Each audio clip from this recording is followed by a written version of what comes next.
Hello everyone. आज के इस लेक्चर में हम बात करेंगे कस्टमर रिलेशनशिप मैनेजमेंट, जिसे सीआरएम भी कहते हैं। Customer relationship management is a strategic approach that businesses use to manage and nurture their interactions with current and potential customers by leveraging technology, process and people. CRM aim to enhance customer satisfaction, loyalty and overall business performance. अब CRM एक तरह की हमारी approach है जिसके through जो businesses हैं, जैसे अपने जो कस्टमर्स हैं, जो करंट हैं, पोटेंशियल कस्टमर्स हैं, उन्हें ये मैनेज करते हैं कि लाइक उनको जो है लाइक जो मैसेजिंग है या ईमेल है या फिर उनका जो है रिटेंशन, इससे मैनेज करते हैं, देखते हैं कि किस तरह लाइक कस्टमर को लाइक हमें टारगेट करना है या सेल्स के बाद किस तरह से डील करना है, डिस्काउंट मैसेज कब भेजने हैं, ये सारी चीज़ इसमें आती हैं। फिर इसके आते हैं कंपोनेंट्स के बारे में।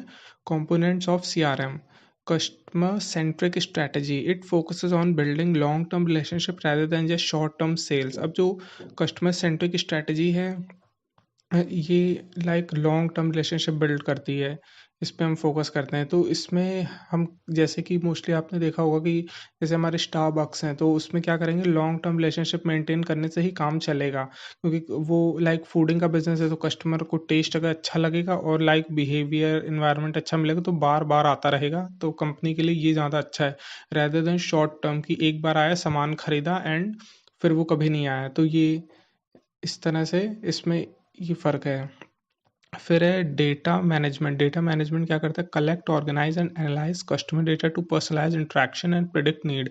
अब इसमें डेटा मैनेजमेंट क्या करते हैं, कस्टमर्स की जो मतलब डेटा हम जैसे कलेक्ट करते हैं, तो उस बेसिस पे जो लाइक उसे ऐड भेजने हैं या मैसेज भेजने हैं, तो उसे देते हैं कि लाइक उसको अगर हमने पहले 50% डिस्काउंट दिया है, तो उसके बाद फिर जो है 40% देंगे, 20% देंगे, इस तरह, ताकि ये कंपनी का लाइक इस तरह प्रॉफिट बिल्ड करेगा, और जो नए कस्टमर्स हैं उन्हें अट्रैक्ट करने के लिए हमें 50% डिस्काउंट देना होगा। तो इस तरह से लाइक डेटा जब हम मैनेज करेंगे तो हमें पता होगा कि किस तरह के लाइक ऐड उसे किस तरह के डिस्काउंट कूपन्स देने हैं, ये सारी चीज़ में हम करते हैं। फिर है टेक्नोलॉजी इंटीग्रेशन। टेक्नोलॉजी इंटीग्रेशन में आता है employs software and tool to streamline communication, automate workflows and track customer engagement. अब जो हमारी टेक्नोलॉजी इंटीग्रेशन है, जैसे पहले होता था ये चीज़ें हम लाइक प्लानिंग करते थे ऑफिस में, फिर उसको लाइक फाइल्स में रहती थी, फिर उसको डेटा के बेसिस पे एक्सेल पे अपलोड करते, लेकिन अब क्या है, मॉडर्न टूल्स में क्या है कि हम उसे प्री मेड जो कुछ कंपनीज हैं उनके सॉफ्टवेयर यूज़ करते हैं, जैसे सेल्स फोर्स हो गया या फिर और भी बहुत सारे हैं, तो उसको हम यूज़ करके लाइक फिर उसके साथ मतलब अब जैसे हमारे जो एम्प्लॉई हैं उन्हें ये याद नहीं रहेगा कि कस्टमर को कब लाइक लास्ट मेल भेजा था, तो वो सॉफ्टवेयर में क्या होगा, सारी चीज़ें उसमें पड़ी रहती हैं कि लाइक कब मेल भेजा था, फिर नेक्स्ट कब भेजना है, ये सारी रिमाइंडर कब कराना है, ये सारी चीज़ें हम इसके थ्रू करते हैं, तो ये हमारे काम को बहुत आसान बना देता है। फिर है process optimisation, it standardise customer facing process to ensure consistent and efficient service. अब जो है ये हमारे प्रोसेस को ऑप्टिमाइज भी करने में मदद करता है कि लाइक ये होता है ना कि एक स्टैंडर्ड कि पहले हमने कस्टमर को मैसेज किया, फिर फ़ोन किया, उससे पहले मेल आ रहे हैं, तो ये चीज़ एक होती है कि एक जो है कंसिस्टेंट लाइक कांटेक्ट कस्टमर से बनाए रखते हैं, तो प्रोसेस को एक स्मूथ हमारी चलती रहती है और एक एफिशिएंट वे में भी। फिर आते हैं ऑब्जेक्टिव्स क्या हैं सीआरएम के। ऑब्जेक्टिव है enhance customer satisfaction by delivering personalised and timely response to customer need. अब जो है कस्टमर का ये सेटिस्फैक्शन बढ़ाएगा, इसका मतलब एक ये पर्पज़ है ताकि हम पर्सनलाइज, अगर जैसे कस्टमर को ऑफ़र दे रहे हैं कि चलो अगर जो है 40% उसे नहीं सही लग रहा है तो 45 दे रहे हैं, 42% ये दिया, तो इससे क्या है कि कस्टमर लाइक रहेगा कि अच्छा हमें ज़्यादा ऑफर मिले, तो बार बार खरीदेगा ये और फ्रिक्वेंटली परचेज करेगा। फिर है improve customer retention, build loyalty through consistent high quality interaction. अब है कस्टमर का इसमें long term like retention maintain करेंगे, ताकि एक तरह से उसकी लॉयल्टी जब बिल्ड रहेगी ताकि कस्टमर की लॉयल्टी बिल्ड रहे कि ऐसे वो आ रहा है तो हमने उसे कुछ अलग ऑफर दिया, या अगर 3 बार से आता है, जैसे कोई कस्टमर आ रहा है तो उसे हमने एक अलग और लाइक जो है कोई और छोटा सा चीज़ उसमें गिफ्ट दिया उसे अलग से, तो ये रहता है कि मतलब उसे एक अच्छा हम फोकस देते हैं कि हाँ मतलब इसको ज़्यादा अटेंशन देकर कस्टमर को ये करते हैं। ऑल्दो ये कंपनी के द्वारा लाइक प्री डिफाइंड चीज़ रहती है कि ये आपको करना है ताकि ये कस्टमर और ज़्यादा सेल्स इंक्रीज करे। फिर आते हैं boost sales and revenue, increase cross selling and up selling opportunities by understanding customer preference. अब जो है हम लाइक जो जैसे क्रॉस सेलिंग कर रहे हैं या अप सेलिंग हमने की, तो कस्टमर की जैसे प्रेफरेंस समझने की बात की, लाइक ये इस तरह से इसका प्रेफरेंस है तो ये क्या करेगा, हमें जब प्रेफरेंस सारी चीज़ पता होंगी तो ऑब्वियस सी बात है हमारी सेल्स बढ़ेगी, रेवेन्यू बढ़ेगा। तो इस तरह से जो है ये लाइक एक है कि प्रॉफिटेबल होगा कंपनी के लिए, ज़्यादा रेवेन्यू जनरेट कर पाएगी। फिर आते हैं streamline operation, it automate routine task and integrate data across department to improve efficiency. अब इसके जो लाइक स्ट्रीमलाइन ऑपरेशंस पे हम ये देख रहे हैं कि जो एक पहले डेली है रूटीन टास्क है कि जैसे मैसेज वाला है कि वीकली जाना है, फिर कॉल वाला है जैसे कुछ कस्टमर को पिच ही करना पड़ेगा, या जैसे मेल वाला है ये तो ऑटोमेटिक है हर डेली जाएगा। तो इस तरह की चीज़ें इसमें रहती हैं। और इसमें ये भी है कि लाइक सीआरएम में हमने लाइक सेल्स टीम तो काम कर रही है तो उसकी लाइक अगर कोई ट्रेनिंग में इम्प्रूवमेंट है तो वो हमने कराया। फिर इसके बाद है कि और कुछ लाइक कुछ मिसिंग है या कस्टमर की अब टाइम के साथ टेक्नोलॉजी में बदल गया तो डिमांड बदल रही है, तो उस हिसाब से फिर चेंजेस कंपनी को प्रोडक्ट को रीडिज़ाइन करके फिर उसको लाइक फिर से उसको मार्केट में उतारना है, फिर से ऐड करने की ज़रूरत है कि लाइक लोगों को ऐड दिख नहीं रहा है या लोगों ने कहा हमें डिस्काउंट के बारे में पता नहीं था। जैसे कस्ट कंपनीज मोस्टली कभी कि आपने देखा होगा कि एक उसमें आता है कि आपको लाइक इस ऐड के बारे या इसके बारे में कहाँ से पता चला। फिर आते हैं गेन इनसाइट्स, इसमें आता है it uses analytics to identify trend and opportunities for growth. अब इसमें क्या है कि हम एक तरह से इसमें पूरा लाइक डेटा मिलता है कस्टमर का क्या रिटेंशन है, कहाँ से है, कितनी एज ग्रुप है, तो उससे हम उसके ट्रेंड को आइडेंटिफाई करके फिर उस हिसाब से उसका फ़ायदा उठा सकते हैं कंपनी के ग्रोथ के लिए। फिर है सीआरएम कितने तरह के होते हैं। सबसे पहला है operational CRM, it focus on streamlining customer facing process like sales marketing and service.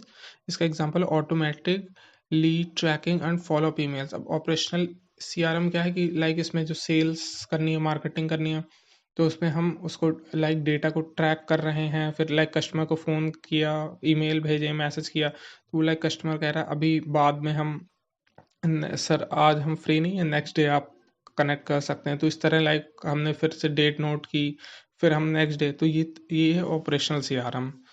फिर है इसके बाद एनालिटिकल सीआरएम। एनालिटिकल सीआरएम में क्या कर रहे हैं, used data mining and analytics to understand customer behaviour and predict trend. Example segmenting customer based on purchase history. अब जैसे हमने जो है एनालिटिकल सीआरएम में हम लाइक जैसे होता है हमारी ई कॉमर्स कंपनी जिसका मोस्टली यूज़ करते हैं कि जो हमने सामान खरीदा है जो है बेस्ड ऑन परचेज, तो उसमें सेगमेंट्स डिवाइड हो कि अच्छा इन कस्टमर्स को ये पसंद है, इन कस्टमर को, तो उसके बेस पे वो सेल प्रोडक्ट कर लेते हैं कि अगर आपने जैसे 5 किलो का निरमा खरीदा है तो कंपनी को पता होगा कि चलो 1 किलो निरमा 1 महीने चलेगा तो 5 महीने बाद आपको ऑफर ज़्यादा दिखने लगेंगे, या ऐसा होगा कि 5 महीने बाद आपकी नीड है खरीदने की तो वो जिस रेट पे आपने खरीदा था उससे ज़्यादा का ही दिखेगा, बहुत रेयर होगा कि सेम रेट पे मिल सकता है वो चीज़।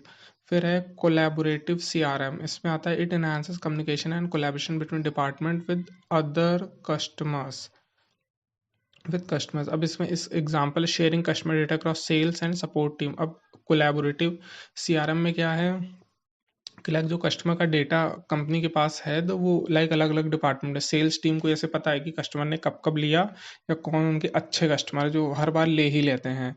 और फिर इसके बाद क्या होता है कि अब जैसे जो अच्छे कस्टमर हैं ले लेते हैं, पोटेंशियल कस्टमर जिन्हें कहते हैं या प्रीमियम कस्टमर जिसे कहते हैं, जैसे कि बैंकिंग में, तो उसको सर्विस उस हिसाब से लाइक उससे वैसे ही डील किया जाएगा। तो ये है कि फिर अब जैसे कोई भी इशू आ रहा है तो कस्टमर सपोर्ट टीम के पास भी ये डेटा रहता है कि वो देखती है कि अच्छा कौन सा लाइक जो हमारे परचेज किया प्रोडक्ट कस्टमर ने वो कौन सा कस्टमर अच्छा है, जैसे कुछ है जो फ्रीक्वेंटली रिटर्न कर रहे हैं बार बार तो उनका कुछ ना कुछ इशू है, और जो जैसे कि जेन्यून रिटर्न्स हैं तो ये कंपनी को पता लग जाता है कस्टमर सपोर्ट टीम को। तो इस तरह से ये कोलैबोरेटिव सीआरएम वर्क करता है। एंड फिर आते हैं फीचर्स ऑफ सीआरएम सिस्टम।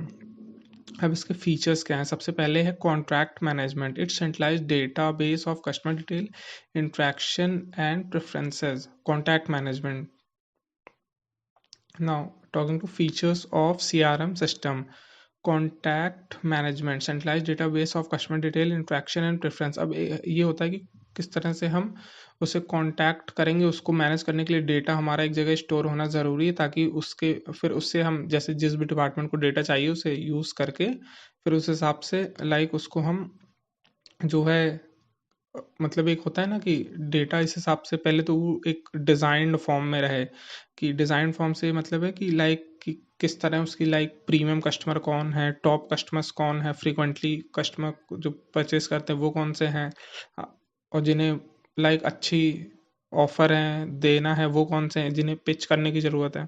तो एक जगह सारा डेटा रहेगा। फिर इसके बाद लीड एंड सेल्स मैनेजमेंट है, track lead through sales funnel and automate follow up. अब इसमें क्या है कि हम जो लीड्स हैं, जैसे उसमें फॉर्म आता है तो कस्टमर ने उसमें थोड़ा भी अगर इंटरेस्ट शो किया तो वो कंपनी के पास डिटेल पहुंच जाएगी, ये लीड्स हैं, इनको अब जो है आपको फॉलो अप करना है। तो इन लीड्स को फॉलो अप किया ताकि मतलब कुछ रिजल्ट या रिस्पॉन्स मिले या फिर सेल्स इंक्रीज करें, इसमें ये आता है। फिर है marketing automation, schedule email campaign, social media post and other outreach activities. अब मार्केटिंग जो ऑटोमेशन, इसमें क्या आता है कि ईमेल हमारी कैंपेन है, कि जैसे कंपनी बल्क में ईमेल भेजती है, एक एक दिन में 1,000 कस्टमर, 2,000 लाख, और सोशल मीडिया पोस्ट है, हर दिन हर दिन हर दिन हर दिन आ रहे हैं, ताकि और या फिर कोई इवेंट ऑर्गेनाइज कर रहे हैं, जिससे क्या है कि मतलब कि मार्केट में जैसे कहीं पे किया तो उससे भी अट्रैक्शन बढ़ेगी, अच्छा अगर ऐसा इवेंट है तो जाना है वहाँ, इतना डिस्काउंट मिलेगा, ये ऑफर मिलेंगे ऑन द स्पॉट। फिर आते हैं customer support tool. Customer support tool क्या है? Include ticketing system, chat bots and knowledge bases. अब जैसे कस्टमर सपोर्ट टूल है कि कस्टमर को कोई इशू आ रहा है या असेंबलिंग इशू है, आपकी प्रोडक्ट मिल गया उसे यूज़ कैसे करना है, या फिर कोई अगर जैसे उसमें इशू टिकट रेस किया कि अच्छा ये प्रॉब्लम है, इशू है, तो उसको रिजॉल्व करना, या फिर अगर फ्रीक्वेंटली इंटरेक्शन चैट बॉट्स के थ्रू किया, फिर इसके बाद नहीं है तो चैट बॉट्स के बाद हमने human to human interaction chats के थ्रू, चैट सपोर्ट जिसे कहते हैं, वो प्रोवाइड किया। तो ये सब टूल्स हैं इसके। फिर एनालिटिकल एंड रिपोर्टिंग, इसमें क्या है? Provide insight into customer behaviour, sales performance and service efficiency. अब इसमें एनालिटिक्स रिपोर्टिंग में क्या करते हैं हम, कि कस्टमर के बिहेवियर की इंसाइट दिखाएंगे, या फिर क्या सेल्स परफॉर्मेंस रही, या किस तरह की सर्विस एफिशिएंसी हम कर सकते हैं, या ज़रूरत है, या उसमें इन स्केल अप करने की ज़रूरत है। फिर आते हैं इंटीग्रेशन कैपेबिलिटीज़ में क्या? Connect with other tool like ERP system, email platforms and social media. अब अलग अलग टूल से कंपनी के पास जैसे एक सेंट्रलाइज डेटाबेस है, इसके बाद वो क्या करती है, ईआरपी से ऐसे उसने अपने डेटा को मतलब लिंक कर रखा है, तो उसमें क्या है कि कब कब हमें कब डिमांड ज़्यादा है तो उस हिसाब से प्रोडक्ट मंगाने हैं, उस हिसाब से डिलीवर कराने हैं, उस हिसाब से सेल जनरेट होगी, फ्यूचर प्रॉफिट्स इसमें प्रेडिक्ट करते हैं ये सब। और फिर ईमेल, जैसे ईमेल प्लेटफॉर्म से लिंक किया तो डायरेक्टली हमने अपने सारे ईमेल इंपोर्ट किए कंपनी की वेबसाइट से और ईमेल प्लेटफॉर्म के थ्रू सबको भेज दिए हैं। यस। फिर सोशल मीडिया पे किन किन कस्टमर्स को दिखाना है, ये चीज़ करते हैं। फिर है बेनिफिट्स, क्या है सीआरएम के बेनिफिट्स? पहला है इम्प्रूव कस्टमर सेटिस्फैक्शन, इसमें कस्टमर का सेटिस्फैक्शन इम्प्रूव होगा, personalise service and quick issue resolution, enhance customer experience.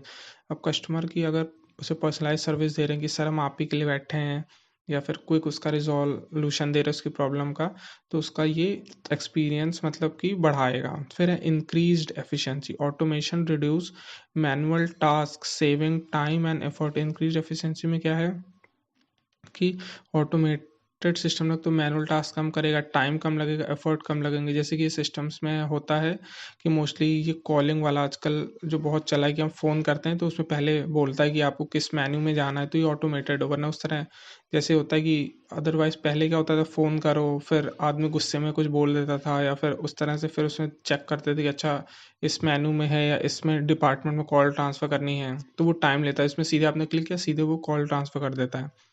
फिर है data driven decision detailed analytics help in tailoring strategies and forecasting need. अब डेटा ड्रिवन डिसीजन जो है उसमें हम पूरी तरह से फोकस करते हैं कि जो हमारा डेटा है उसके बेसिस पे क्या मतलब कि नीड है, या क्या अभी इसकी डिमांड बढ़ रही है, तो वो चीज़ हम फुल्ली डेटा के बेस पर इस पे देखते हैं, ना कि अलग से कोई डिसीजन वैसे नहीं लेंगे।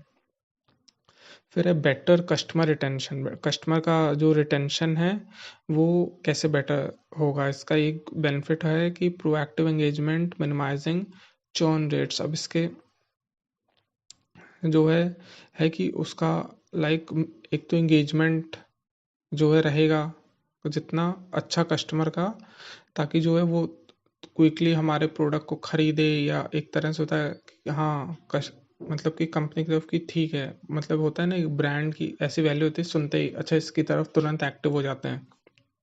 तो ये चीज़ें हैं। फिर इसके बाद है enhance collaboration, cross departmental data sharing ensure consistency in customer interaction. अब इसमें है कि कोलैबोरेशन क्या है, क्रॉस डिपार्टमेंटल जब डेटा हम शेयर होगा, ताकि जो है कस्टमर से इंटरेक्ट करने में ये ना हो कि जैसे एक डिपार्टमेंट से दूसरे डिपार्टमेंट में जैसे कॉल ट्रांसफर है तो फिर से पूरी कहानी फिर से सुन रहा है। मोस्टली ये होता है जैसे कॉलिंग में है या चैट में है, ये लोग ये बहुत गलत करते हैं कि कस्टमर ने एक बार अपनी प्रॉब्लम बता दी, फिर जब दूसरे को सब ट्रांसफर होगी कॉल तो फिर से बताना पड़ता है, तो ये कहीं की बहुत प्रॉब्लम क्रिएट करता है। तो ये बहुत ज़रूरी है कि लाइक डेटा मतलब प्रॉपरली कोलैबोरेट हो, कि अगर कंप्लेन लाइक एक बार रेस की गई तो दोबारा उसका दूसरे डिपार्टमेंट के पास हो रहा है तो वो बस आगे के रिजोल्यूशन बताए, ना कि फिर से कि आपकी कहानी क्या है। फिर इसका एग्जाम्पल क्या है, सी आर एम यूसेज का, जैसे ई कॉमर्स में हम यूज़ करते हैं tracking purchase history to recommend relevant product. E commerce companies का अच्छे से यूज़ करती हैं। जो आपने देखा होगा कि अगर आप सूट सर्च कर रहे हैं, क्लोथिंग, फूडिंग, ईटिंग, जो भी आइटम, तो वही आपको बार बार दिखते हैं, उसके ऐड आते हैं या नोटिफिकेशन आएगी। हेल्थ केयर का है managing patient record and scheduling appointment efficiently. Health care में ऐसे होता है कि रिकॉर्ड एफिशिएंटली चेक किया, फिर लाइक उसको शेड्यूल भेजते हैं कि सर आपको ये चेकअप कराना है, ये सारी चीज़ें, या इंश्योरेंस जैसे ले रखा है उसने तो उस बेसिस पे लाइक उसे भेजते रहते हैं। फिर है हॉस्पिटैलिटी, हॉस्पिटैलिटी में क्या, offering personalise experience based on past stay. अब जो जैसे कस्टमर है उसने कोई पास्ट स्टे किया है कि लाइक बिजनेस स्टे का तो नहीं कहेंगे, लेकिन अगर जैसे कि टूर है या फिर डेस्टिनेशन कहीं और ट्रैवल करने हैं तो उसके लिए उसे बार बार आता रहता है और उसी सीज़न में आएगा, ताकि ये रहेगा कि उस समय ज़्यादा उसका रिटेंशन रहेगा। जब ऑफ़र मिलेगा तभी तो लोग कहेंगे कि अच्छा चलो छूट मिल रही है 10% 20%। फिर इसके बाद बैंकिंग, बैंकिंग में क्या है, identifying high value customer for exclusive offer. Banking में क्या है कि हाई वैल्यू जो कस्टमर्स हैं उसमें लाइक उन्हें एक्सक्लूसिव ऑफर दिए जाते हैं। जैसे कि बैंकिंग में एक होता है नॉर्मल कस्टमर, बाकी प्रीमियम कस्टमर्स, तो उन्हें अच्छी सर्विस दी जाती है। कि लाइक अगर जैसे बहुत ज़्यादा पैसा है उनके बैंक अकाउंट में तो वो पैसा निकालने आएंगे तो एक आदमी आएगा घर पे छोड़ने, या फिर उन्हें मतलब कि घर पे ही अपने जो चेक हैं वो घर से आके पिक करके ले जाएगा। इवन गवर्नमेंट बैंक में तब ऐसा होता है। फिर popular C R M tools, इसका क्या है, सेल्स फोर्स। सेल्स फोर्स क्या है, comprehensive solution for sales, marketing and customer service. अब इसमें सेल्स फोर्स हमें लाइक एक तरह का जो टूल है मार्केट में अभी करंटली भी ये बहुत अच्छा चल रहा है, कॉम्प्रिहेंसिव सोल्यूशन फॉर सेल्स है, मार्केटिंग और कस्टमर सर्विस के लिए बेस्ट टूल है। फिर HubSpot C R M, इसका है free and user friendly tool for small and medium size business. अब small and medium size business के लिए हब स्पॉट बेस्ट है। फिर है Zoho C R M, customizable and affordable for diverse industries. अब जो जोहो सी आर एम ये customizable है, अफोर्डेबल फॉर डाइवर्स इंडस्ट्रीज। अब फिर है Microsoft dynamic 365, integrate with other Microsoft product for seamless operation. Microsoft जो है हमारा 365 other Microsoft for seamless operations के लिए। फिर है fresh Freshsales, focus on lead management and communication tracking. अब फ्रेश सेल्स क्या है, फोकस ऑन ये लीड मैनेजमेंट में वर्क करता है और कम्युनिकेशन ट्रैकिंग में। तो फिर इसके बाद है हमारा emerging trend in C R M, इसमें है A I powered C R M. A I powered C R M chatbot, productive analytics and natural language processing, improve efficiency and insight. अब इमर्जिंग ट्रेंड्स जो है हमारे ये हैं कि जो हमारे लाइक जो है चैट बॉट्स हैं जो हम मोस्टली यूज़ करते हैं, या प्रोडक्टिव एनालिटिक्स कर रहे हैं, या नेचुरल लैंग्वेज की कस्टमर ने जिस तरह का किया सेम रिस्पॉन्स वैसा ही मिलता है, जैसे चैट जीपीटी आज के टाइम में बहुत कॉमन है। फिर mobile C R M, access to C R M tool on smartphone for real time updates and flexibility. जैसे कि अब हमारे फ़ोन में ऐप में भी ये आ गए हैं सी आर एम टूल्स, तो उसको जो है लाइक वो रियल टाइम अपडेट्स दे रहे हैं, उसको यूज़ करने में फ्लेक्सिबिलिटी है। फिर है social CRM, integrate with social media platform to monitor engage with customer. अब जो ये सोशल सीआरएम है, ये क्या कर रहे हैं कि मार्केट में लाइक जो हमारे सोशल मीडिया प्लेटफॉर्म्स चल रहे हैं, तो उनके बेसिस पे यूज़र की एक्टिविटी मॉनिटर की, उस हिसाब से हम कस्टमर को एंगेज कर रहे हैं, या उन्हें उन्हें ही जो है इवेंट्स हैं, ऐड हैं, वो चीज़ दिख रहे हैं, टारगेटेड है। फिर है customer self service, it enabling customer to resolve issues through knowledge base and online portal. अब कस्टमर की लाइक जो सेल्फ सर्विस वाले हैं कि कस्टमर के लाइक इशू रिजॉल्व कर रहे हैं, या नॉलेज मतलब बता रहे हैं कि अच्छा ये चीज़ इसके साथ नहीं मिलती है या मिलती है, या कई ये होता है कि कन्फ्यूजन रहती है, या ऑनलाइन पोर्टल्स के थ्रू। फिर आते हैं कस्टमाइजेशन एंड स्केलेबिलिटी, फिर इसमें tailored solution that grow with business. अब कस्टमाइजेशन में ये क्या है कि मतलब जैसे जैसा लाइक कस्टमर है जो है, तो उसको उस हिसाब से बहुत अच्छा, लाइक आजकल बहुत ही चला है कि कस्टमाइजेशन, आपको क्लोथ्स चाहिए या फिर कोई और चीज़ आपको बनवानी है, तो उस हिसाब से आपको वो मिलता है, ताकि बिजनेस को ग्रो करता है कि हाँ हमें एकदम वैसी चीज़ मिली जैसे हमने सोचा था या जैसी हमें नीड थी। फिर है CRM challenges in CRM implementation, data privacy concern, ensure compliance with regulation like GDPR. अब इसमें ये चैलेंज है कि डेटा जो हमारा इतना सेव रहता है, तो मिसयूज़ हो सकता है अगर हमारा जैसे लाइक जो है जहाँ पे डेटा सेव है, तो वो सर्वर्स में अगर कोई लाइक हैक हो रहा है या लीक हो रहा है, तो उसके लिए मोस्टली आपने देखा भी होगा बैंकिंग, प्राइवेट बैंकिंग में ये चीज़ कॉमन देखने को मिल जाती है। फिर इंटीग्रेशन इश्यूज क्या, difficulties in aligning CRM with existing system. अब हमारे लाइक जो ये है कि इंटीग्रेशन इशू कई होते हैं कि सॉफ्टवेयर अपग्रेड बार बार हो रहा है टेक्नोलॉजी के साथ, तो उसमें इंटीग्रेट करने में दिक्कत आती है। फिर एम्प्लॉय रेजिस्टेंस क्या, अडॉप्टिंग टू न्यू टूल में फेस रेजिस्टेंस फ्रॉम स्टाफ। अब जो हमारे एम्प्लॉय का जो लाइक रिटेंशन है, अडॉप्टिंग अ न्यू टूल में फेस रेजिस्टेंस फ्रॉम स्टाफ। अब जो है हमारा जो एम्प्लॉय है, उसको लाइक ये दिक्कत हो सकती है, जैसे बहुत लोग हैं या अभी ओल्ड एज हैं, तो वो नए नए जो एआई है इनसे डी में भी उन्हें पता ही नहीं किस तरह यूज़ करना है इसका। ठीक है, फिर आते हैं हमारे cost of implementation, high initial investment for sophisticated system. अब हमारा जो है कॉस्ट ऑफ इम्प्लीमेंटेशन हाई हो सकती है, क्योंकि इस तरह का लाइक सिस्टम डिज़ाइन करने में बहुत प्रॉब्लम तो आएगी ही। सो इसी के साथ आपका ये लेक्चर ख़त्म होता है। Thank you, have a good day.